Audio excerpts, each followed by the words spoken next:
पूजा, जिसकी अभी अभी शादी हुई है, अपनी आंखों में नई नवेली दुल्हन के हजार सपने सजाए अपने ससुराल की दहलीज पार करती है। लेकिन शादी की पहली ही रात उसके साथ कुछ ऐसा घटित होता है जो उसकी रूह तक को कपा देता है। एक ऐसा भयानक सच जिसकी उसने कभी अपनी सबसे डरावनी कल्पनाओं में भी उम्मीद नहीं की थी। सहमी और टूटी हुई पूजा जब अपनी आखिरी उम्मीद अपनी जेठानी कमलेश के पास हिम्मत जुटाकर अपना दर्द बयां करने जाती है तो सांत्वना के बजाय उसे इनाम में मिलता है चेहरे पर एक जोरदार थप्पड़। पूजा जमीन पर गिरकर बिलख बिलख कर रोने लगती है। आखिर एक नई नवेली दुल्हन के साथ इतना बड़ा धोखा और जुल्म क्यों हुआ? यह कहानी आपको झकझोर कर रख देगी और अंत में एक बहुत गहरी सीख भी देकर जाएगी। लेकिन इस खौफनाक रात तक बात कैसे पहुंची, इसके लिए हमें कहानी के पन्नों को थोड़ा पीछे पलटना होगा। कहानी की असल धुरी है कमलेश। कमलेश एक जिम्मेदार गृहिणी है जो एक भरे पूरे परिवार को संभालती है। उसके परिवार में उसका पति, एक छोटी बेटी, सास, ससुर, एक खामोश दादी और उसका देवर अरुण है। कमलेश के लिए अरुण सिर्फ एक देवर नहीं बल्कि उसके सगे बेटे से भी बढ़कर है। वक्त अपनी रफ्तार से आगे बढ़ता है। अब अरुण जवान हो चुका है और पूरा परिवार उसके लिए रिश्ता देखने जा रहा है। जिस लड़की को देखने पूरा परिवार जा रहा है उसका नाम है पूजा। इंग्लिश ऑनर्स में बीए कर चुकी पूजा अपनी बातों और आत्मविश्वास से सबका मन मोह लेती है। जब वह अपनी मीठी आवाज में एक अंग्रेजी गाना गाकर सुनाती है तो मानो पूरा परिवार उस पर फिदा हो जाता है। अरुण तो जैसे उसे देखते ही अपना दिल हार बैठता है। लेकिन इस पूरे कमरे में एक शख्स ऐसा था जिसके चेहरे पर खुशी की जगह एक उलझन थी। कमलेश को पूजा का यह मॉडर्न और बेबाक अंदाज बिल्कुल रास नहीं आता, लेकिन अरुण की खुशी और उसकी जिद के आगे कमलेश को झुकना ही पड़ता है। मन मारकर ही सही, वह इस रिश्ते के लिए हामी भर देती है। उसी दिन चट मंगनी पट ब्याह की तर्ज पर धूमधाम से रिंग सेरेमनी हो जाती है। पूजा की उंगली में अरुण के नाम की अंगूठी सज जाती है, लेकिन किसी को नहीं पता था कि यह खुशियां सिर्फ एक रात की मेहमान हैं। अगली सुबह कमलेश अपनी सास के साथ ऑटो से कहीं जा रही होती है। अचानक रास्ते में उनकी नजर एक भारी भीड़ और शोर शराबे पर पड़ती है। कुछ लोग सड़कों पर विरोध प्रदर्शन कर रहे थे। तभी भीड़ के बीच कमलेश की नजर एक ऐसे चेहरे पर पड़ती है जिसे देखकर उसके पैरों तले जमीन खिसक जाती है। वह सरेआम भड़क उठती है और हुक्म सुनाती है कि ये सब नौटंकी तुरंत बंद करो। गुस्से से आगबूला कमलेश आगे बढ़ती है। पूजा का हाथ झटक कर पकड़ती है और उसकी उंगली से सगाई की अंगूठी बेदर्दी से खींचकर निकाल लेती है। एक ही पल में, एक झटके में उसने वो रिश्ता तोड़ दिया जो कल ही जुड़ा था। जब कमलेश यह तूफान लेकर घर लौटती है तो घर में कोहराम मच जाता है। कमलेश का पति उसे आईना दिखाते हुए कहता है कि जो रायता तुमने बिना सोचे समझे फैलाया है उसे अब तुम्हें ही समेटना होगा। बेचारा अरुण भी लाख मिन्नतें करता है, समझाने की कोशिश करता है कि पूजा की सोच गलत नहीं है, लेकिन कमलेश अपने गुरूर में अंधी हो चुकी थी। उसके कानों पर जूं तक नहीं रेंगती और वह किसी की एक नहीं सुनती। कुछ देर बाद कहानी में एक खूबसूरत और जज्बाती मोड़ आता है। अपने रिश्ते को बचाने और अपनी बात समझाने के लिए पूजा खुद कमलेश के पास पहुंचती है।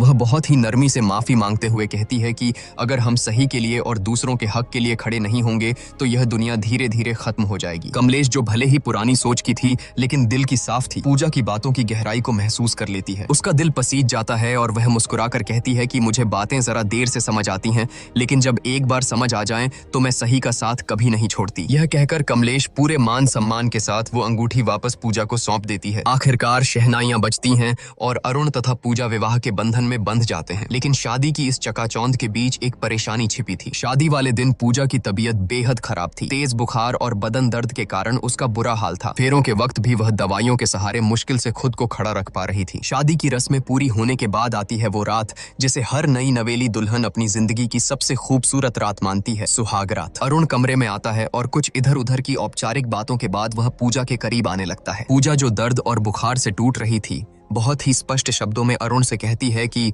मेरी तबीयत बहुत ज्यादा खराब है, मुझे तेज बुखार है और पूरा शरीर दर्द से टूट रहा है। प्लीज आज हम कुछ भी नहीं करेंगे। लेकिन अरुण पर जैसे हवस और पति होने के गुरूर का भूत सवार था। उसने पूजा की एक न सुनी। पूजा के लगातार मिन्नतें करने, रोने और मना करने के बावजूद अरुण ने अपनी मर्दानगी के अंधे नशे में उसके साथ जबरदस्ती की। नई दुल्हन के वो सुनहरे सपने उसी बिस्तर पर बुरी तरह कुचल दिए गए। सुबह की किरणें कमरे में आईं, लेकिन पूजा की दुनिया में हमेशा के लिए अंधेरा छा चुका था। वह दर्द और सदमे से कराहते हुए बस रोए जा रही थी। अरुण उसे चुप कराने की कोशिश करता है, मानो कोई बहुत मामूली बात हुई हो। वह बड़े हक से कहता है कि अरे मैं तुम्हारा पति हूँ, यह तो मेरा हक है। शादी के बाद तो यह सब होता ही है। यह सुनकर पूजा के अंदर का दर्द एक चीख बनकर फूट पड़ता है। वह बिलखते हुए अरुण की आंखों में देखती है और कहती है कि हक तूने मेरा किया है। शब्द सुनकर अरुण सन्न रह जाता है, लेकिन अपनी घिनौनी हरकत पर शर्मिंदा होने के बजाय उसकी मर्दानगी को चोट लग जाती है। वह गुस्से से आगबूला होकर कहता है कि अगर तुझे लगता है कि मैंने कुछ गलत किया है तो जा बाहर और चिल्ला चिल्लाकर सबको बता दे। यह कहकर वह निर्दयता से पूजा को कमरे से बाहर निकाल देता है। रोती कांपती पूजा जैसे ही कमरे से बाहर आती है,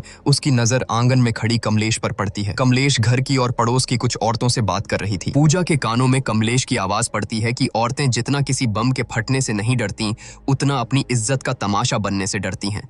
यह एक वाक्य पूजा के सीने में किसी जहरीले तीर की तरह चुभ जाता है। उसे तुरंत समझ आ जाता है कि जिस समाज और परिवार में वह खड़ी है, वहां अगर उसने अपना मुंह खोला तो उसे न्याय नहीं मिलेगा, बल्कि इस घर में उसी की इज्जत का सरेआम तमाशा बन जाएगा। समाज और बदनामी के इसी खौफ से हारकर एक जीती जागती हक के लिए लड़ने वाली लड़की अपने आंसू पीते हुए खामोशी से वापस उसी घुटन भरे कमरे में लौट जाती है। उसके मासूम दिल में कहीं न कहीं यह उम्मीद बची थी कि शायद अरुण को अपनी हैवानियत का एहसास हुआ होगा, शायद वह अपनी गलती मानेगा और उससे माफी मांगेगा। लेकिन अरुण का रवैया देखकर पूजा के पैरों तले बची खुची जमीन भी खिसक गई। पूजा पहले से ही असहनीय दर्द में थी, लेकिन अरुण ने अपनी हवस को प्यार का नाम देकर एक बार फिर उसके साथ जबरदस्ती की। पूजा अंदर तक टूट चुकी थी। उसे समझ आ गया था कि जिसे दुनिया पति पत्नी का प्यार कहती है, वह उसके लिए सिर्फ और सिर्फ एक वैवाहिक बल था, जिसके खिलाफ वह कुछ नहीं कर सकती थी। अगली सुबह कमलेश की नजर छत की बाउंड्री पर गुमसुम खड़ी पूजा पर पड़ी। पूजा की आंखों की वीरानी और उसका खामोश चेहरा देखकर कमलेश का दिल धक से रह गया। कमलेश के लाख पूछने पर भी पूजा ने रात का वह खौफनाक सच नहीं बताया। कमलेश समझ गई कि कुछ तो बहुत गलत हुआ है और वह बिना ज्यादा सवाल किए पूजा को उसके मायके छोड़ आई। मायके पहुंचकर पूजा ने सोचा कि शायद दुनिया में एक माँ ही है जो अपनी बेटी का दर्द समझ सकती है। उसने अकेले में अपनी माँ को बीती रात की सारी सच्चाई और अरुण की दरिंदगी के बारे में बता दिया। लेकिन जो जवाब उसकी सगी माँ ने दिया,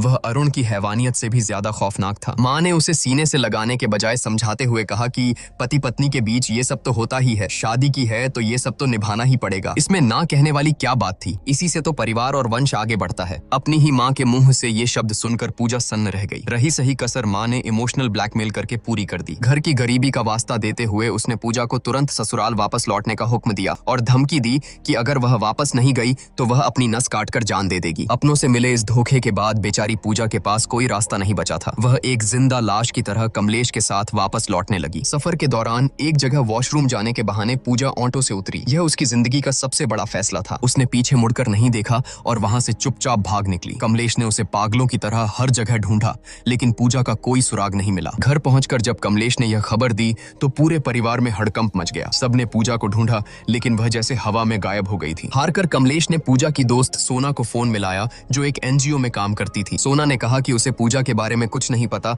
लेकिन वह उसे ढूंढने की पूरी कोशिश करेगी। आखिरकार सोना की तलाश पूरी होती है। पूजा उसे एक सुनसान पार्क के कोने में गुमसुम किसी सहमी हुई बच्ची की तरह बैठी मिल जाती है। जब कमलेश वहां पहुंचती है तो पूजा हिम्मत जुटाकर अरुण की उस खौफनाक रात की सारी दरिंदगी और सच्चाई कमलेश के सामने उगल देती है। लेकिन सालों से अरुण को अपने बेटे की तरह पालने वाली कमलेश का अंधा विश्वास सच्चाई पर भारी पड़ जाता है। सच सुनने के बजाय कमलेश का गुरूर टूटता है और वह गुस्से में आकर पूजा के गाल पर एक जोरदार थप्पड़ जड़ देती है। वह चिल्लाती है और पूजा को लगभग घसीटते हुए वापस उस कैद खाने में ले आती है। भले ही कमलेश ने पूजा को थप्पड़ मार दिया था, लेकिन एक औरत होने के नाते उसके अंदर शक का एक बीज बोया जा चुका था। वहीं दूसरी तरफ हम देखते हैं कि हनीमून के खूबसूरत वादियों में पूजा अंदर से पूरी तरह वीरान और खौफजदा थी। वह अरुण से एक आखिरी उम्मीद के साथ बात करने की कोशिश करती है, लेकिन अरुण की आंखों में प्यार नहीं, सिर्फ एक भूखे भेड़िए जैसी हवस थी। वह एक बार फिर पूजा की चीखों और आंसुओं को अनसुना करते हुए उसके साथ जबरदस्ती करता है। बेचारी पूजा उस बिस्तर पर तड़पने और रोने के अलावा कुछ नहीं कर पाती। वह जिसे अपनी जिंदगी का साथी समझकर समझाने गई थी,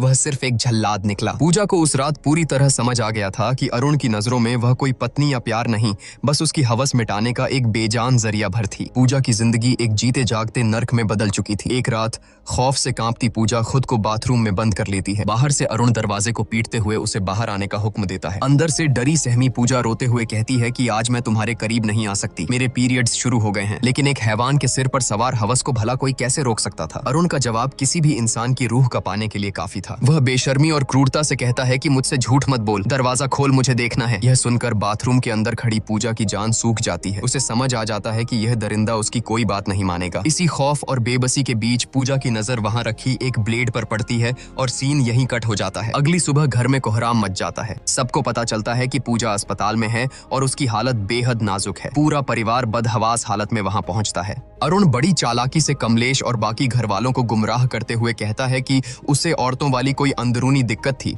शायद उसी वजह से यह हालत हुई है। लेकिन जब कमलेश अंदर जाकर लेडी डॉक्टर से बात करती है तो डॉक्टर जो सच बताती है वह सुनकर कमलेश के पैरों तले जमीन ही नहीं खिसकती बल्कि उसका पूरा वजूद हिल जाता है। डॉक्टर भारी आवाज में बताती है कि पूजा के उन नाजुक हिस्सों पर ब्लेड से गहरे कट लगे हैं और बहुत ज्यादा खून बहने की वजह से उसकी यह हालत हुई है। यह सुनकर कमलेश सन्न रह जाती है। वह तुरंत खुद को संभालती है और घर वालों को वापस भेज देती है, यह कहकर कि वह पूजा के पास रुकेगी। होश आने पर जब कमलेश पूजा के पास बैठती है तो पूजा आंसुओं में डूबकर वह कड़वा सच उगलती है जिसने उसे इस हद तक जाने पर मजबूर किया। यह दर्द सुनकर कमलेश अंदर तक टूट जाती है। उस रात जब कमलेश घर लौटती है तो पूजा के दर्द को महसूस करने के लिए वह खुद बाथरूम में जाती है और हाथ में वही ब्लेड उठाती है। वह उस ब्लेड को अपनी त्वचा पर रखकर वही करने की कोशिश करती है जो पूजा ने किया था, लेकिन ब्लेड की हल्की सी चुभन से ही उसके हाथ कांप जाते हैं। वह ब्लेड फेंक देती है। उस एक पल में कमलेश को गहराई से एहसास हो जाता है कि आखिर वो 21 साल की मासूम लड़की किस कदर खौफ और दर्द से गुजरी होगी कि उसने खुद को इतनी खौफनाक सजा दे दी। अगले दिन जब अरुण अपनी बेशर्मी का लबादा ओढ़े पूजा से मिलने अस्पताल पहुंचता है तो उसे पता चलता है कि कमलेश पहले ही पूजा को डिस्चार्ज कराकर अपने साथ ले जा चुकी है।